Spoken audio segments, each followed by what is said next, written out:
Студенческие отряды Якутии подвели итоги летнего трудового сезона. Ректор СВФУ Анатолий Николаев отметил высокие показатели выполнения поставленных задач и поблагодарил их за работу. Стройотряды в составе 559 бойцов приняли участие в строительстве инфраструктурных и промышленных объектов.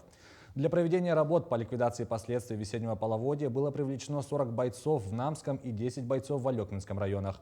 Также сельхозотряды работали рыбообработчиками на заводах Камчатского края и Сахалинской области в количестве более 250 студентов. Помимо этого, бойцы студотряда приняли участие во время проведения игр «Дети Азии», а также стали вожатыми в детских лагерях.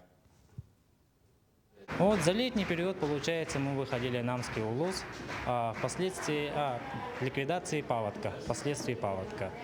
Вот. И мы работали в количестве 10 человек в течение месяца. Восстанавливали полностью весь культурный парк, а также помогали людям и меняли оклады, полы, стены.